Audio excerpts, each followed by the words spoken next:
আসসালামু আলাইকুম প্রিয় দর্শকবিন্দু, কী অবস্থা সবার, কেমন আছেন আপনারা সবাই? আশা করছি অনেক অনেক ভালো আছেন আল্লাহর রহমতে। আমরাও ভালো আছি আলহামদুলিল্লাহ। তো দর্শকবিন্দু, আজকে আমি যে বিষয়টা নিয়ে আলোচনা করব, বিষয়টা হলো যে কবুতর জোড়া দেওয়ার কতদিন পর ডিম পাড়ে। মূলত ম্যাক্সিমাম মোটামুটি কতদিন পর ডিম পাড়ে সে বিষয় নিয়ে আলোচনা করব।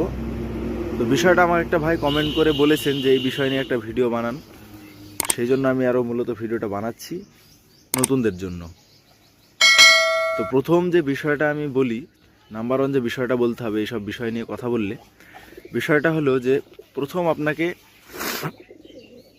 মেল ফিমেল কবুতরটা দেখতে হবে। ফিমেল এবং মেল দুটোকেই দেখতে হবে। আপনি যদি ভাবেন যে আমি ডিম পাড়ানোর জন্য শুধু ফিমেল কবুতরটা দেখবো, সেটা কিন্তু হবে না। যখন আপনি কবুতরগুলো নিয়ে আসবেন, যখন আপনি প্রথম ফার্স্ট কবুতর কিনতে যাবেন, তখন কিন্তু আপনাকে মেল বা ফিমেল দুটোকেই কিন্তু দেখে নিতে হবে। প্রথম দেখতে হবে ফিমেলটাকে, যেহেতু আপনি ফিমেল কিনতে যাচ্ছেন।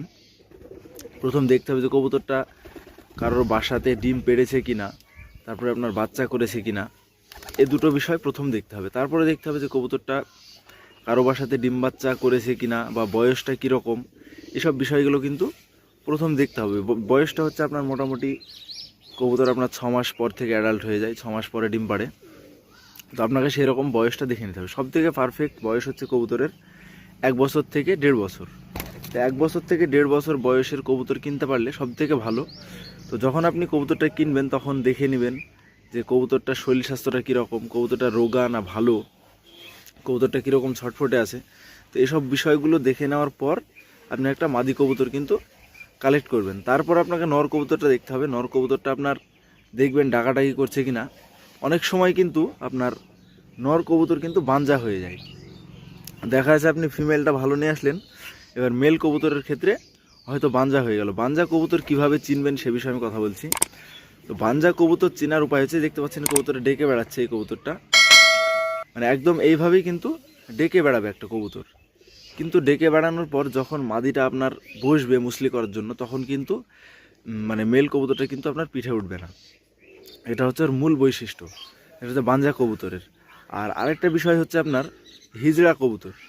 বাঞ্জা এবং হিজড়া বিষয় দুটো কিন্তু প্রায় একরকমই।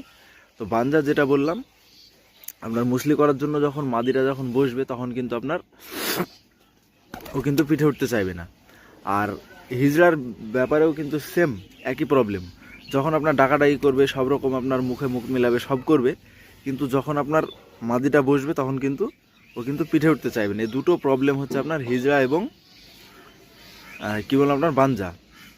তো এই দুটো বিষয় সবসময় লক্ষ্য রাখতে হবে। এবং মাদি কবুতর বাঞ্জা হয় কোন কোন কারণে, সেসব বিষয়গুলো হচ্ছে আপনার অতিরিক্ত কবুতরটা মোটা হবে। এবার মোটা হলেও যে ডিম পারবে না সেটা না, ও আপনার খ্যার ফ্যার গুছাবে, মানে হুড়ো নাড়া গুছাবে, গোছানোর পর কিন্তু একইভাবে বসে থাকবে।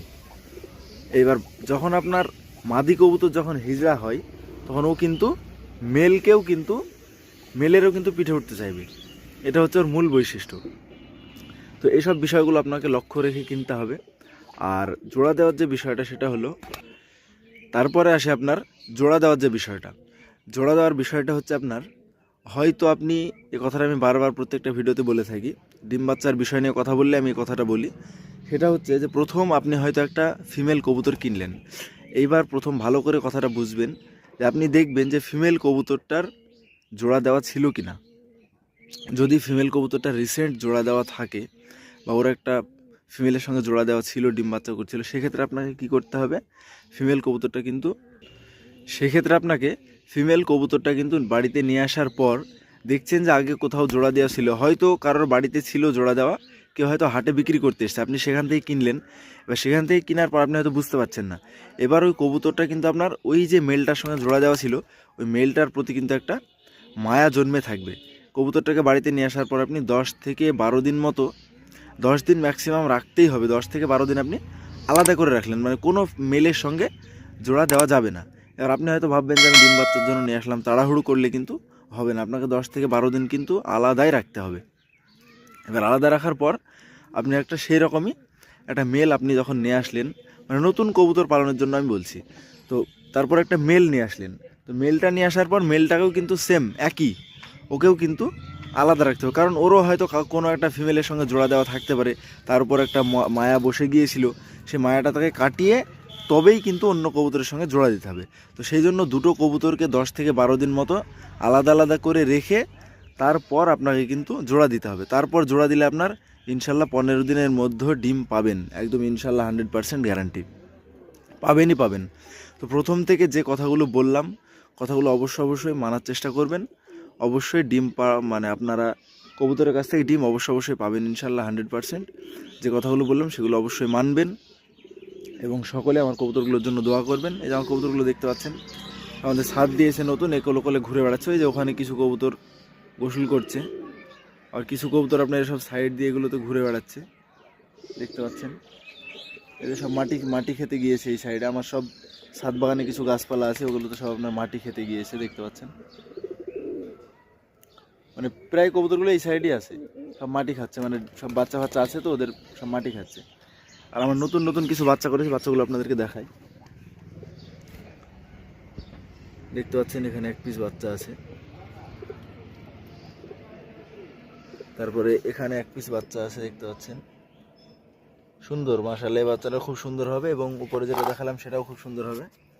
এখানে ডিম নিয়ে বসে আছে। তারপরে আপনার এখানে দুটো বাচ্চা আছে। তো সকলে আমার কবুতরগুলোর জন্য দোয়া করবেন এবং যেসব কথাগুলো বললাম ডিম বাচ্চা পাওয়ার জন্য অবশ্যই সেগুলো মানবেন। আপনারা 100% ইনশাল্লাহ ডিম পাবেন।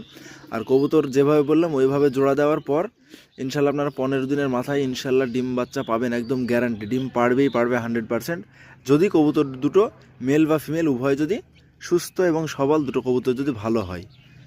আসসালামু আলাইকুম আ রহমতুল্লাহ।